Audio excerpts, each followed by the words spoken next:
Hi everyone, this is just really the last one. We've done 3 videos, on the way the refugees are living in the camps in Moria. And just there, we're just talking over lunch really. And I thought, these things should go down. I mean, I know a lot of people want to destroy my videos and things like this, but I think all these videos need to go down in history, and these talks and stuff are there for other people to look at in the future, if we ever sort the problems of the world out, and to see where we've gone wrong and where we've gone right. So it really is just a chat amongst some friends that are in Moria. Anyway, this one, I'm going to round it up. This is the 4th video. So really, this video I want to talk about, what do you want for the future? What would you like? How would you like things to be done? How would you like to see? You are a refugee. You have come into the country illegally, trying to look for asylum because you've been chased and everything else, and your lives have been put in danger. But when you actually arrive here, what would you like to see? What would I mean? We know the conditions in the camp are just horrendous, But when you come in, would you like to go to a hotel until your papers are sorted, or obviously you'd like to be looked after better and everything else? But what do you feel yourselves? What do you feel? I think keeping a refugee in a secured environment is very good to make them feel better. And secondly, in this Lesbos island, I don't know for other islands because I'm in Lesbos and I've been here for quite some time. So people are not working. So while in Athens, if you have your international protection card, which have case number, you can look for job and work. But why can't you do that here on the island? That is what I don't totally, see. This is getting a tax paper so you can work. Yes. So if you've come in as a refugee on the island, and you've been given your case number, that means you're allowed to stay in. For how many years are you allowed to stay in Greece now, legally? Yeah, legally I have 3 years to stay in Greece. And you can move anywhere you like in Greece? Anywhere I like in Greece. But on this island they won't give you a tax number? They won't give me a tax number. I have to go to elsewhere maybe if I can get And where do you hear this from? I heard it from a lawyer, and the lawyer have been here for a while. Yeah, so it's one of the volunteer lawyers that came in helping refugee. Because I met her privately and say, now I have my paper. What are the documents that required of me to work? I need to start looking for what I will do for myself. And So the thing is, at the end of the day, if you're free to live anywhere in Greece, and say you've decided you want to stay here in Lesbos, basically you can't, because you don't have a tax number. So you can't feed yourself, you can't get yourself an apartment and pay your bills and things like this. So you have to leave the island. Yeah, I have to leave the island. What happens if you go to mainland Greece and they say the same? If they say the same, automatically Greece giving me a protection is not. I think that is not a protection. It's not Of course, it's not protection. If they're It's not letting you work, because even the people, the organization, the NGOs that used to pay us €90 told me specifically that after 6 months I'm not entitled to the €90. And you are giving me 3 years stay in Greece, and I cannot get tax number. So you get €90 a month to live on, and if after 6 months of getting your case number, so you can stay in Greece for 3 years, they take that €90 away. Yeah, after as I have my 3 years to stay in Greece, then after 6 months they will pay me for 6 months €90 in 6 months. Yeah. That after the 6 months I'm not eligible to receive. But no one can live on €90 a month anyway. I mean, that's just ridiculous, especially the way things are at the moment. I mean, that is just unbelievable. That's so ridiculous, it's unbelievable. But the second one is, after 6 months, you don't get any money at all. I don't get any money. How do they expect people to live?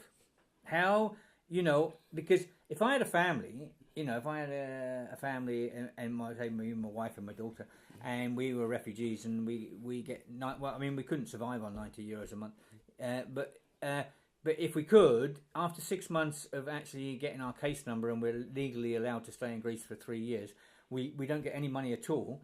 You know, I mean, I'm going to have to go and steal food. Yeah. I'm either going to have to go and steal food, or I'm going to have to work as a slave for someone on the black market, and just to get food for my family so I can live. I mean, this is just ridiculous. For any country, it's ridiculous. But here in Greece, even more so because of the economic situation. You know, there's enough refugees that are very, very. I mean, I bet so many refugees with all different experiences in life, with all different walks of life, from lawyers to judges to dentists to doctors and everything else. I mean, to give these people the legal right to work and pay their taxes and pay their bills and everything else, and pay the rent and everything else, surely, in my way of thinking, it moves the economy along. And for an economy that's almost finished, to have all this extra people that we can build on, and we could ask Europe for more money to build houses for these people and build factories and things for these people. That's my way of thinking, well, you can actually move the economy along. But when they turn around and say, I don't know if this is true or not, but this has come from a lawyer, that you're not allowed a tax number on this island in particular. Yeah. Okay. So when I asked White boss, this is Greece, and I can stay anywhere and have tax number, and she told me that like sometimes the laws here in municipalities have their laws. There are some certain law they keep. Yeah, and they respect it in that way. So I say, but it's funny that a federal should have more stronger power than municipal. I say that is how I say it, that Alex, they change it as I died yesterday. I should know of that. Jesus. So, yeah, I mean, you've got your case number now. Yeah. You're moving on to Athens, obviously, because you can't. You can't earn money here because you're not allowed a tax number. That's just so bizarre. It's unbelievable. And what if as I say, if all the islands do the same, and then the mainland Greece says we don't want refugees here, so we're not giving them a tax number. You're going to have 60,000 refugees running around after 6 months, all stealing food, trying to live, or working as slaves. Maybe this is what the European Parliament wants: is just people to work with slaves all over Europe. I don't know. So, what's your? Well, as for me, I would say, I mean, the situation we find ourselves in here in Greece. I mean, in Moria camp, being a refugee. I mean, you are. I don't even know. It's very. I mean, it's very bad. That's all I can say, because you take, for instance, someone who was somebody who was studying, and then all of a sudden he's just stopped studying, and then there's nothing like a recreation center where you can actually go. So you were studying in political science. Exactly. There's not like a library where you can actually go to and just refresh your mind and stuff like that. And I mean, you can just imagine you wake up in the morning and that's it. There's no library in there, or nothing, no books, nothing. You just wake up in the morning, you walk around the whole place. And I know you've seen a lot. You've seen the gas explosion when the two died. We've actually seen people walking, and you see someone walking, all of a sudden they just collapse, and then the next thing you hear is that they are dead. Yeah. And you were there during the snow, and you see people die during that. I was there during the snow period, and when about I think there were Pakistans, and then the Pakistans, about 3 of them died in a week, just within a week. I mean, I was in the camp when in a week we had about 5 deaths. People committing suicide. Yeah, I was there that week. I came down to see you. People committing suicide. People when people getting sick, like. When you go for an appointment at the doctor's quarters, you find out like a whole lot of people who are very sick, and they are sick not because they came here as a sick people, but they got sick because of the conditions in the camp. Conditions in the camp, bad water. When you bad with the water, instantly, you just feel this itch all over your Itching. body. Yeah, I your was body told will that, start with yeah. itching, and then and then there's their food, and you eating. It's bad enough not having hardly any water, and when you have some water, it's freezing cold. And then when you actually When you have, manage to wash yourself, then you yeah, itch all over because itch there's something all in the over, water. And then you have God. you have some shampoos that are very toxic, like shampoos because they don't care. We all have different skins. Some of the shampoos, I mean, you're not supposed to use it. You can even see on the body of some shampoos they written like this for people with irritation or allergies. Maybe if you're allergic to something, then you're not supposed to use a particular brand of shampoo. Okay. But in this case, nobody cares to even know if you are allergic to something or to whatever. They just, for me, literally, I say like we just getting treatment like even animals, because I see dogs get peritines. It's quite funny. Like I seen like with the other week, I see something. Even the orange juice was months out to date. Yeah, and they're giving it to you. They bring the thing is that they don't they bring stuff that are expired. Yeah. They give you apples that are because that I don't even know where they store those apples in.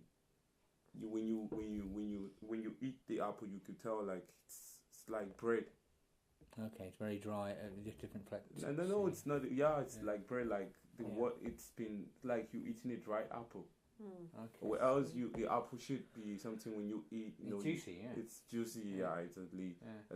In this case, you see like apples are very dry. The bodies are very rough. Like it has some dots on the body, And you find where you get a juice and you look at it there, you see like the juice has been expired about 2 years ago or a year ago. 2 years. And sometimes they have to clean this. And the silver paper will. They take this and print new one and take put it there just to update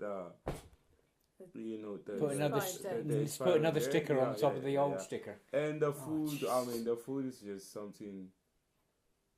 At some point they bring uncooked rice, like a rice. When you eat, you could tell like this rice wasn't cooked properly, like it's not done. That's dangerous as well. Rice is very... So you find a lot of people getting sick every now and then. So if, for instance, you're someone who has... So if you're really sick and you've got diarrhea because of the food, do they give you a paracetamol? Yeah. They give you paracetamol. That's it. So if you have a weaker immune system, because we all don't have the same, our immune system are not working at the same level. So with those people who doesn't have a strong immune system, once they eat those stuffs, they get worse. Is that they get sick immediately, So that's it, and it's very bad anyway. Sometimes you just get tired because you don't even know what's going to happen, and you don't even know your fate. So what? Okay, we'll start winding this up now. What do you want to do for your future?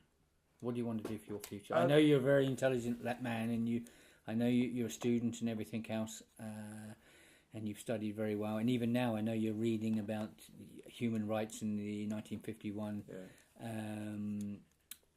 Refugee Act, and Philippa said you should read the Dublin one as well, because you're very keyed up on these things. And basically, I'd like to know a little bit more, so I'll be speaking to you in a few weeks about some of these acts which you say they're breaking the law left, right, and centre, even from the 1951. A lot of laws that they are not even.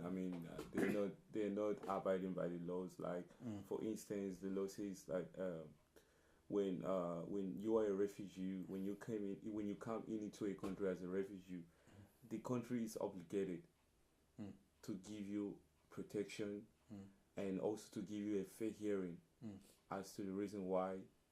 And they're saying the issue of the interview, when you have more number of people more number of people that comes into a country as a refugee, and their cases are almost similar, there's no need for the interview. You get what I'm saying? That's what the law says. Like, let's take, for instance, the Syrians. When you have a group of people in a country that came into a country as a refugee, and everyone knows that they all have the same reason why, there's no need, And this, with all these laws, it's there. And you still see people, and they know you have issues. You wouldn't have come if there wasn't issues. They still want you to go through interviews. You have to wait for your. This is what amazes me now with the, especially with the Syrians. I mean, that war's been going for 6 years, and we have laws which says that a refugee shouldn't be treated, shouldn't get the same treatment that he got where he fled from. Something like you hear of people getting arrested.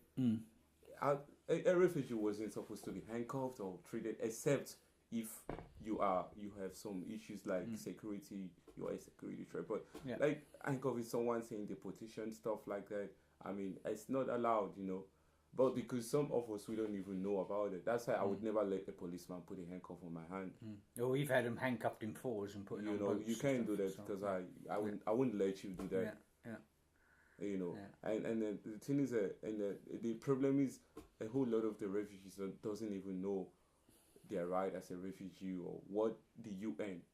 As far as I'm concerned, the whatever the law was, enacted not just by a particular country, but about 146 countries gave their signature to this law and promised to abide by that law. So they don't. So which automatically means that if anybody comes into your country, it could be France or wherever. Once you have your signature was, you signed a signature to say that, okay, I'm in agreement to uphold this law. It means you have to, take in a refugee and give them a treatment better than the one they had where they were coming from. But in this case, we're seeing the opposite, because it's more like you flee from one problem, and now you got yourself into another big mess entirely. Yeah, a lot of refugees, I mean, they're shocked when they get here, but this is what the European Parliament and European Commission want. They want people to suffer as much as they can. I would never believe, like, while I was in school, I used to thought maybe the Europeans, they were the most intelligent, like people who have this respect for law, who doesn't look down or who keep to their word when it comes to law. But unfortunately, it's the opposite, because you see a lot of stuff that they write up there. They teach you in school, hey, this is the human right law, this is the law for refugees, this is convention, that convention, this, but they don't even keep even one of those laws. This is honestly, this has only been the last few years. I mean, going back, say 3 years ago, Europe had morals. It had, it was one of the, had a lot of morals, and it's it shocked me what's gone on in the last 3 years here. And a lot of this is done by certain people within governments and certain people in certain areas, and they've managed to get away with it. But Europe was a very respectful place to be in, and now you speak to European citizens and stuff, and like I've spoken to people in London last week, and they're shocked as much as I am. I mean, we're right on the front line here. We see what's going on, but they're so shocked what's happened in the last 3 years. It's been incredible, because what they've tried to do, they've destroyed human rights. They've tried to destroy the Geneva Convention, and this is just a few people doing this. And they're doing it on the pretext there's all these people coming to bomb their cities and things like this, which is just, okay, there are problems, but in the 80s there were problems, in the 60s there were problems. I mean, if you look at Oxford Street and places like that in London in the 80s, and the streets were just completely destroyed and everything else, but I don't know how to explain this one. I really don't. How Europe is deteriorated so quickly in 3 years to what it was. I mean, as you said, you always looked up to Europe as being this sort of pinnacle of respect. That was the main reason why we came here, because we thought, oh, these are people who have respect for the rule of law, people who keep to the law, people who doesn't just do things because they want to do it, but they do things according to the law. And as far as I'm concerned, the Europeans had good laws when it comes to human rights, and they have the human right. I mean, if you look at the human right rate of the Europeans, it was like almost 97%. Yeah, that's when you are not here. Yeah, but now, I mean, the last 3 years, it's just there is 90% of people within Europe have massive, great hearts, everything else. And I think they're as shocked as I am the way a few people can erode such a decent place. And hopefully, I don't know, the people can turn it around. I don't know whether they ever will. But hopefully we can turn it around and we can start getting the respect that Europe deserved, which it had 3 years ago, to what it's got now. But it is very few people that are doing this damage. But these people, they hold the power and they have the money and everything else to do this damage. Yeah. So, okay, thanks both of you. And Philip, of course. Yeah, it's quite an insight. It's something that should go down on record anyway. Okay, thanks a lot to the pair of you. You're Thanks welcome. very much. Okay. Okay, all the best, everyone. Bye.